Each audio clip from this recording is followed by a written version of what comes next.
Mega times news బులెటిన్ల ముందుగా headlines. ప్రశాంతంగా ముగిసిన పట్టభద్రుల టీచర్స్ ఎమ్మెల్సీ ఎన్నికలు.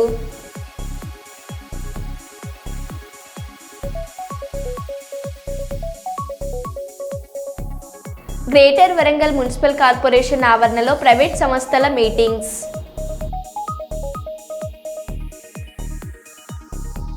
జనగామ జిల్లా దేవరపల్లి మండలం పొట్టిగుట్ట తండాలో నీరు లేక ఎండిపోయిన వరి పంట పొలాలను పరిశీలించిన మాజీ మంత్రి ఎర్రబెల్లి దయాకర్ రావు.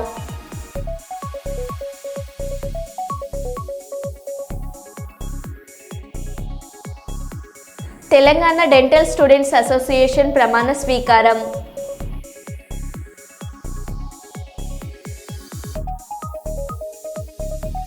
ఏడాది కాలంలో నగరంలో ఎటువంటి గొడవలు భూ కబ్జాలు లేవు అని అభివృద్ధి విషయంలో ఆటంకాలు కల్పిస్తే సహించేది లేదు ఎమ్మెల్యే నాయన్ రాజేందర్ రెడ్డి.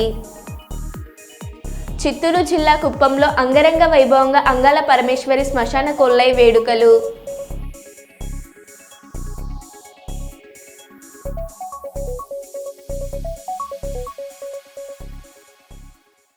ఇక వివరాల్లోకి వెళ్తే, తుంగభద్ర నది కలుషితం కాకుండా చర్యలు తీసుకోవాలని రోజా మహిళా ఐక్య సంఘం అధ్యక్షురాలు మిసాల సుమలత కోరారు. ఈరోజు కర్నూలు కలెక్టర్ కార్యాలయం ఎదుట తుంగభద్ర నది కలుషితం కాకుండా చర్యలు తీసుకోవాలని రోడ్డు పేరుతో దళితుల జీవనాన్ని ఇబ్బందులు పెట్టొద్దని ధర్నా చేశారు. ఆదివారం ఈ సందర్భంగా రోజా మహిళా ఐక్య సంఘం అధ్యక్షురాలు మిసాల సుమలత మాట్లాడుతూ, తుంగభద్ర నది నీరు కలుషితం కాకుండా మురుగునీటి శుద్ధి కేంద్రాలు ఏర్పాటు చేయాలని, తుంగభద్ర నది చుట్టూ ప్రహరీ గోడ ఏర్పాటు చేయాలని కోరారు. 50 ఏళ్లుగా పారుతున్న మురికి నీటితో ఫారం గడ్డి పెంచుకుంటూ జీవనం సాగిస్తున్న దళితులకు రోడ్డు వేయడంతో మురికి నీరు పారే కాలువలు మూసిపోవడంతో పాటు వేసుకున్న గుడిసెలు తొలగిస్తే మా జీవనం కష్టమవుతుందని ఆవేదన వ్యక్తం చేశారు.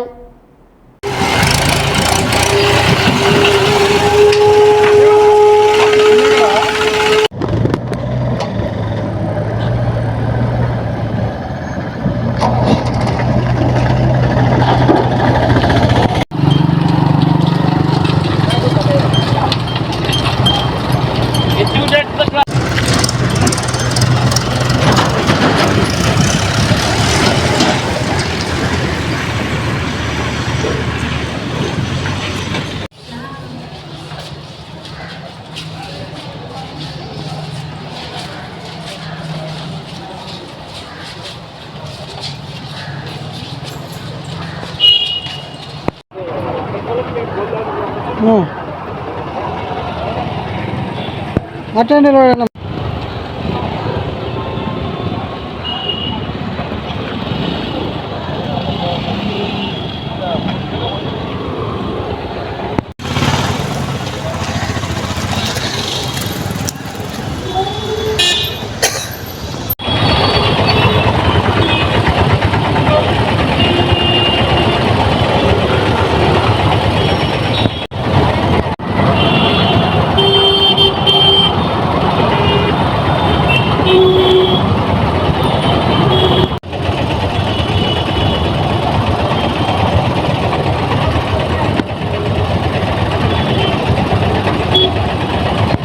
గత 50 సంవత్సరాల నుంచి తుంగభద్ర నది దగ్గర పారంగడ్డి పెంచుకొని వాటి మీదనే జీవనాధారం చేసుకుంటూ 30 కుటుంబాలు జీవిస్తున్నాయి.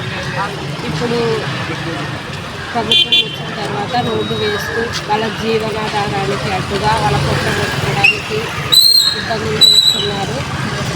ఎందుకంటే వాళ్ళకు చదువు సందే లేదు, వేరే పనులు చేసుకోవడానికి లేదు. గత 50 సంవత్సరాల నుంచి వాళ్ళు ఆ పారంగడ్డి పెంచుకొని వాళ్ళ బతుకు, వాళ్ళ జీవనాధారమే ఆ గడ్డి. అలాంటి గడ్డిని వాళ్ళు ఇప్పుడు తీసేసి రోడ్డు వేస్తే వాళ్ళ జీవనాధారం చాలా ఇబ్బందిగా మారింది. కాబట్టి ప్రభుత్వం వారు స్పందించి వాళ్ళకి వేరే దారైనా చూపించాలని మరి కోరుకుంటున్నాము. ఈరోజు కలెక్టర్ గారికి వినతి పత్రం ఇవ్వడం జరిగింది. చెప్పమ్మా. మేము మా మామ గజలన్న గాలన్నలో కానుంచి 50 సంవత్సరాల నుంచి మేము అది పరంపోగు తుంగభద్రలో వేసుకున్న పన్ను కట్టినారు మా మామూలు. మేము గడ్డి దాని మీదనే సంవత్సరం ఏరొచ్చిపోయినా మళ్ళీ వెంటనే చేనులో దిగాల, గడ్డి వేసుకున్నాలా, బతకాల. ఎక్కడ ఓనిక లేదు మాకు. ఇండ్లు కూడా లేవు, కొట్టాలు వేసుకున్నా కొట్టాలు చేస్తామంటున్నారు. కాలువ నీళ్ళు ఇడుచుకున్న ఆ నీళ్ళతోనే మేము బతుకుదరు. అది కూడా పూర్తి చేసినారు. ఇప్పుడు 3 రోడ్డు పడుతుంది మాకు. ఇంకా ఈ 70 అడుగులు కావాలంటున్నారు. మాకు చేనల్ల మొత్తం పోతుంది. మా ఆదెరువు ఎట్లా 30 కుటుంబాలు బతుకుతున్నారు ఆడ గడ్డి చేను మిన్ని. మేము ఉండేదల్లా చేనులోనే ఏట్లనే ఉంటాం మేము. ఇంకా మాకు అదే బతుకుదేరు. జనగామ జిల్లా దేవరపల్ల మండలం పొట్టిగుట్ట తండాలో నీరు లేక ఎండిపోయిన వరి పంట పొలాలను మాజీ మంత్రి ఎర్రబెల్లి దయాకర్ రావు పరిశీలించారు. చేతికొచ్చిన పంట ఎండిపోతుందని రైతులు తమ గోడును వెళ్లబోసుకున్నారు. వెంటనే స్పందించిన ఎర్రబెల్లి దయాకర్ రావు అధికారులతో మాట్లాడి 2-3 రోజుల్లో నీళ్లు వచ్చేలాగా చూడాలని అధికారులను విజ్ఞప్తి చేశారు. గత బీఆర్ఎస్ ప్రభుత్వంలో ఎండాకాలంలో కూడా చెరువులు మత్తడి పారేదని, కాంగ్రెస్ వస్తేనే కష్టాలు తప్పవన్నారు. పాలకుర్తి నియోజకవర్గంలో సుమారు 1000 ఎకరాలకు పైచిలుకు పంట సాగు చేస్తున్నారని, తక్షణమే ప్రభుత్వం స్పందించి నీళ్లు విడుదల చేయాలని కోరారు. వారి వెంట బీఆర్ఎస్ జిల్లా నాయకుడు పల్ల సుందర్ రామ్ రెడ్డి, నాయకులు, కార్యకర్తలు, రైతులు ఉన్నారు.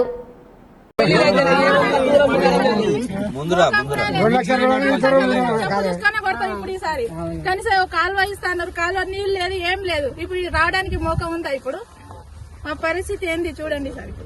పోయినసారి ఇట్లా ఎండిపోయిందా?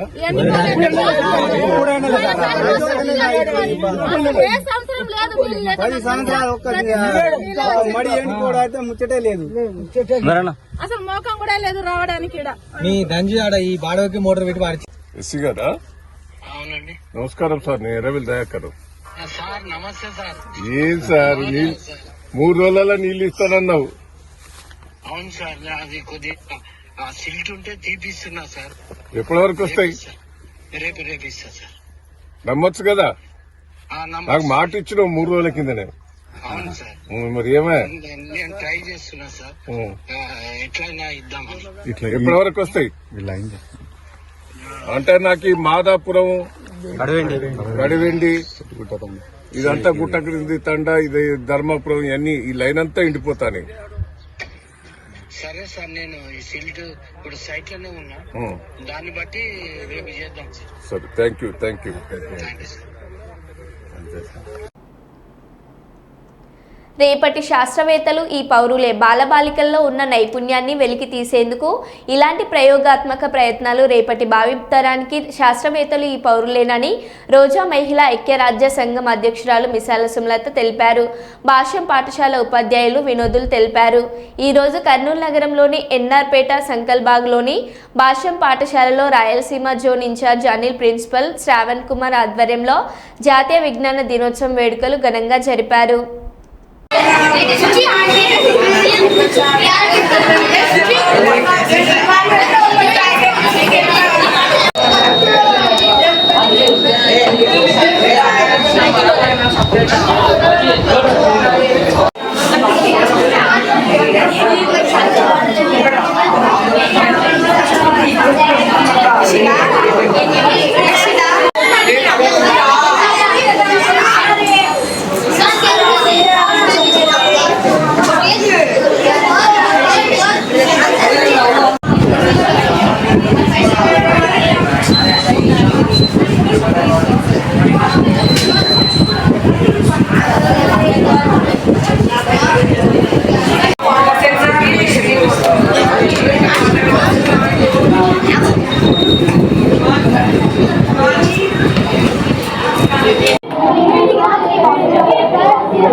ఇక్కడ చూడు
Science Day, we have conducted Science Odyssey in Vasham High School. So that's right. So every student must be participated in science experiments. So with our chairman sir Ramakrishna sir support, so with our ZEO sir, so Zonal CEO sir, Anil sir support, with support. So we have conducted so many experiments. So regarding Science Expo, Science Odyssey, so it is a continuous journey without endings. Good name sir Vinod. శుక్రవారం రోజున Kazipet ROB పనులను వరంగల్ పశ్చిమ నియోజకవర్గ శాసనసభ్యులు Shri nine Rajender Reddy పరిశీలించారు. పనులలో జరుగుతున్న జాప్యంకి గల కారణాలు నేరుగా పరిశీలించారు. ఛత్తీస్గఢ్ నుంచి రావాల్సిన మెటీరియల్ ఆలస్యం కావడంతో జాప్యం జరుగుతుందని కాంట్రాక్టర్ తెలుపగా ఈ రోజు రాష్ట్ర ముఖ్యమంత్రి శ్రీ రేవంత్ రెడ్డి గారిని కలిసి బ్రిడ్జి నిర్మాణ పనులను వివరించి వేగవంతం చేయాలని తెలియజేస్తానని తెలిపారు. కాజుపేట బ్రిడ్జి త్వరలోనే అందుబాటులోకి వచ్చే విధంగా చర్యలు తీసుకుంటున్నామని అన్నారు. కాజుపేట బస్ స్టేషన్ ఏర్పాటుకు ఇప్పటికే ప్రతిపాదనలు సిద్ధం చేశామని, కేంద్ర రైల్వే శాఖ నుంచి అనుమతులు రాగానే పనులను వేగవంతం చేస్తామన్నారు. గతంలో కాజుపేట బ్రిడ్జి పనులు ఏ దశలో ఉన్నాయో ఇప్పుడు ఏ దశకు చేరుకుందో ప్రజలు గుర్తించాలని కోరారు.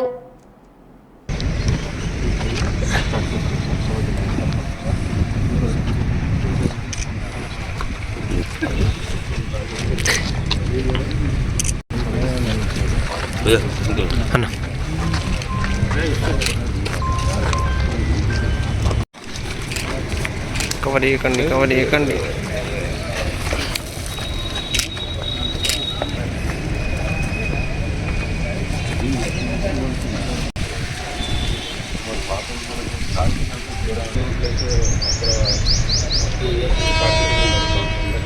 వాళ్ళ పీరియాడికల్ ఇన్స్పెక్షన్స్ ఉంటాయి సార్. ఫస్ట్ మెటీరియల్ ఇన్స్పెక్షన్, దాని తర్వాత వెల్డింగ్ ఇన్స్పెక్షన్, చాలా మైన్యూట్గా ఉంటుంది సార్. సో అందుకనే మ్యాక్సిమం 24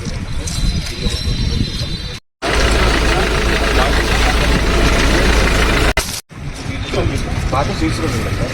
అయితే మనం అపార్ట్మెంట్ కంటిన్యూస్ వాళ్ళ పీరియాడికల్ ఇన్స్పెక్షన్స్ ఉంటాయి.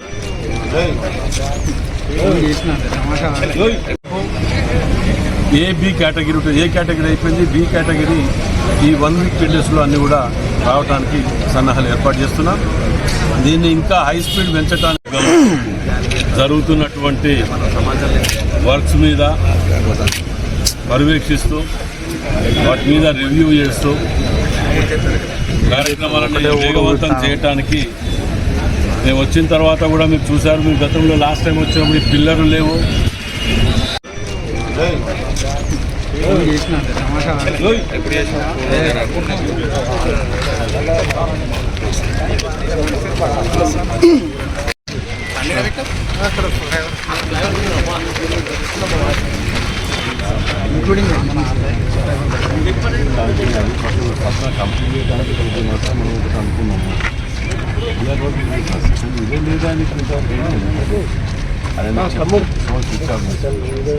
డబ్బులు ఏం కావాలంటున్నావు ఇస్తాము కానీ తొందరగా వర్క్ కంప్లీట్ చేయకుండా పెండింగ్ పెట్టి సతాయిస్తే మళ్ళీ మేము సతాయితే వచ్చేది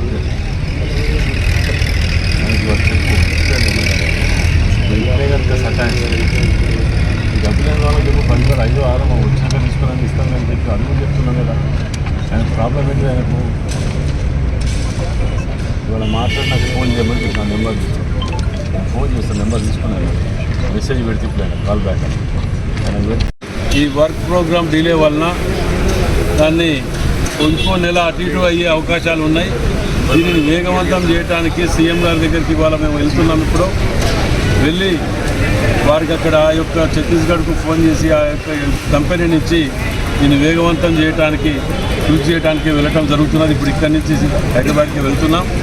మరి అదేవిధంగా పట్టణంలో పెండింగ్లు ఉన్న వర్కులు ప్రతి వర్కులు కూడా ఎక్కడ ఏ జిల్లాలకు ఏ నియోజకవర్గంలో జరగనంత వేగవంతంగా కాంగ్రెస్ ప్రభుత్వం వచ్చిన తర్వాత రేవంత్ రెడ్డి గారు ముఖ్యమంత్రి గారి నాయకత్వంలో వరంగల్ జిల్లాకి ఇచ్చిన నిధులు ఎక్కడా ఇవ్వలేదు. దీనికి కావలసినటువంటి నిధులను సమకూర్చడానికి కాంట్రాక్టర్ రవీందర్ రెడ్డి గారిని కూడా మీరు పెట్టండి మేము ఇస్తామని చెప్పి కాంట్రాక్టర్ గారిని కూడా ఒప్పించి ఈ వర్క్ని ముందుబడి చేయించడం జరుగుతుంది.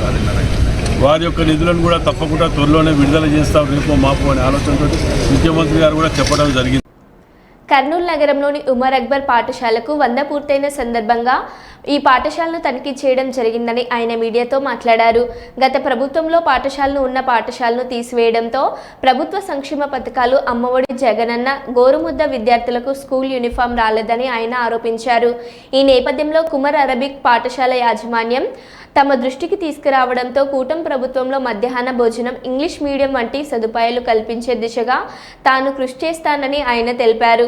అదేవిధంగా కర్నూలు జిల్లాలో వక్ఫ్ బోర్డు ఆస్తుల పరిరక్షణకు ప్రత్యేక చర్యలు చేపట్టి వాటి పరిరక్షణకు కృషి చేస్తానని ఆయన తెలిపారు. అనంతరం విద్యార్థులతో పాఠశాల సంబంధిత చర్చించారు.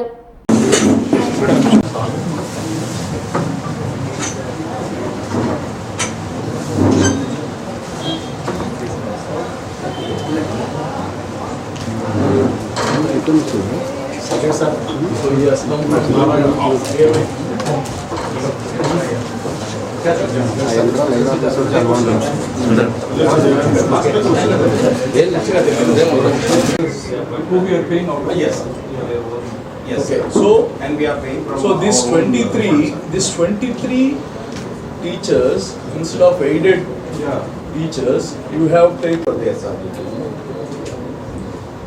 sanction post 23 out of which they gave you only 4. No 19 retired sir. Retired. They are going on retired. అందరికి నమస్కారం. ఈరోజు ఉమర్ అరబిక్ హై స్కూల్ ఇది 100 సంవత్సరాలు, 102 సంవత్సరాలు మహానుభావులు దూరం ఆలోచించి రాబోయే రోజుల్లో చదువు ఒక్కటే ఆపిచ్చారు. ఇక్కడ ఎలిమెంటరీ స్కూల్ ఉంది, హై స్కూల్ ఉంది, అలాగనే యునాని కాలేజ్ ఉంది ఈ యొక్క ట్రస్ట్ ద్వారా. మరి కాలక్రమేణా ఎడ్యుకేషన్లో గణనీయమైన మార్పులు వస్తున్నాయి. ఉదాహరణకు మనం ఇక్కడ ఉండేవాళ్ళు మనం చదివినప్పుడు, మన బిడ్డలు చదివేటప్పుడు మార్పు వచ్చేసింది. టెక్నాలజీ పెరిగిపోయింది. దానికి అనుగుణంగా ఈరోజు మనం కానీ మారాలి. గతంలో ఇంజనీర్ అవ్వాలంటే ఇంటర్మీడియట్ తర్వాత మాట్లాడుకునేవాళ్ళం, ఏ బ్రాంచ్ తీసుకోవాలి, సివిల్. మొన్నటిదాకా మనం సిఎస్సి అంటే టాప్ అనుకున్నాం, ఈసీఈ అంటే ఎలక్ట్రానిక్స్లో మా అబ్బాయి ఇంజనీర్ అనుకున్నాం. ఇప్పుడు రోబోటిక్స్ వచ్చేసాయి, ఇప్పుడు ఆర్టిఫిషియల్ ఇంటెలిజెన్స్ వచ్చేసింది. 100 మంది చేసే పని ఒక నిమిషంలో చేసేస్తున్నారు. అడాప్ట్ చేసుకోవాలి. ఈరోజు ఇక్కడికి వచ్చాం. ఈ ఇన్స్టిట్యూషన్ వర్క్ బోర్డ్ డైరెక్ట్ మేనేజ్మెంట్లో ఉంది. అయితే ఆర్థిక లావాదేవీల వరకు వర్క్ బోర్డులో ఉన్నాయి. అయితే చదివించడం, స్కూల్ మేనేజ్ చేయడం, కాలేజ్ మేనేజ్ చేయడం ఇప్పుడు ప్రస్తుతం ఉండే మేనేజింగ్ కమిటీ చేస్తాం. వాళ్ళ సాయశక్తులు వాళ్ళు ప్రయత్నిస్తున్నారు. భోజనం వస్తుంది, యూనిఫామ్స్ వస్తున్నాయి, స్కూల్ పుస్తకాలు వస్తున్నాయి అనే ఆలోచనతో చదివించేవారు. అయితే దురదృష్టం, గత ప్రభుత్వంలో 100 సంవత్సరాల ఇన్స్టిట్యూషన్కి ఎయిడెడ్ని నాన్ ఎయిడెడ్ చేసేశారు. దాని ద్వారా మిడ్ డే మీల్స్ వెళ్ళిపోయింది. దాని ద్వారా బిడ్డలకు వచ్చే యూనిఫామ్లు పోయాయి, బిడ్డలకు వచ్చే ఫ్రీ టెక్స్ట్ బుక్స్ పోయాయి. ఇక్కడ ఉండే టీచర్స్ కానీ, ఇక్కడ ఎవరైతే టీచర్స్ ఉన్నారో వాళ్ళని గవర్నమెంట్కి సరెండర్ చేయడం జరిగింది. ఈ ఇన్స్టిట్యూషన్ ఆదాయాలు అంతంత మాత్రం. ఇక్కడ రూపాయి కానీ ఫీజు తీసుకునేది లేదు. Complete 100% charity. సో ఇప్పుడే మేనేజ్మెంట్ అందరితో మాట్లాడాను. దీనికి ఇమ్మీడియట్గా లోకేష్ గారితో మాట్లాడి మళ్ళా ఈ స్కూల్కి ఎయిడెడ్ని తేవడానికి ప్రభుత్వంతో రిక్వెస్ట్ చేసి ఎయిడెడ్ని తేవడానికి పూర్తిగా ప్రయత్నిస్తామని కానీ తెలియచేశాము.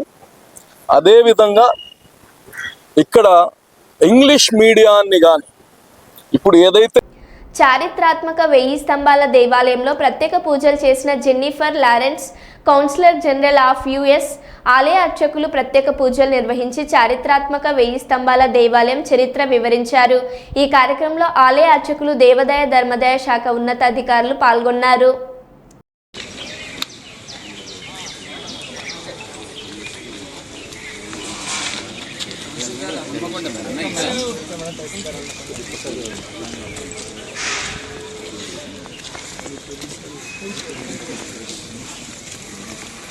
अर्चत प्रार्चत प्रेमे धासो अर्चत अर्चंद पुत्रक उदपरन्न धुर्स्वर्चत अर्चत प्रार्चत राजाधिराज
This is from round to round is a so I don't know why we are doing anything. If there is any mistake here also, they have to make our total.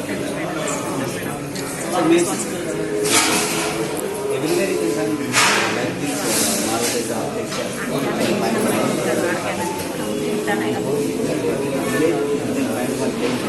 Like this all the Medak జిల్లా పాపన్నపేట మండలంలోని నాగసానిపల్లిలో ఉన్న పవిత్ర పుణ్యక్షేత్రం ఏడుపాయల మహాశివరాత్రి మెదక్లోని ఏడుపాయల మహాశివరాత్రి మొదలుకొని 3 రోజులు జరుగుతుందని, ఈ జాతరకు అధికారుల సమన్వయంతో పనిచేయాలని, భక్తులకు ఎలాంటి అసౌకర్యాలు కలగకుండా ట్రాఫిక్, త్రాగునీరు, విద్యుత్, పరిశుభ్రత కార్యక్రమాలను ఎప్పటికప్పుడు అధికారులు పరిశీలించాలన్నారు.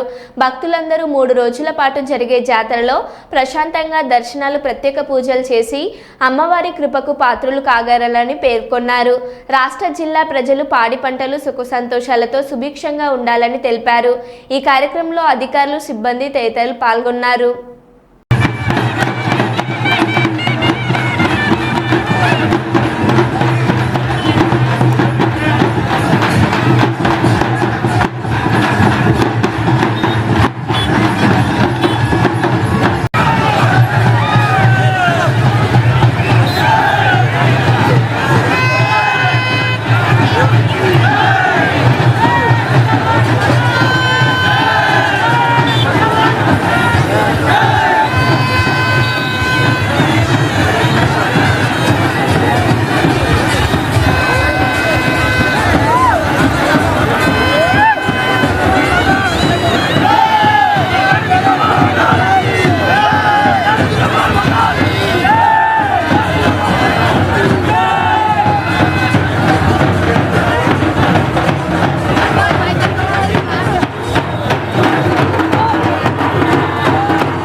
మరో బులెటిన్లో మళ్ళీ కలుద్దాం. Stay tune.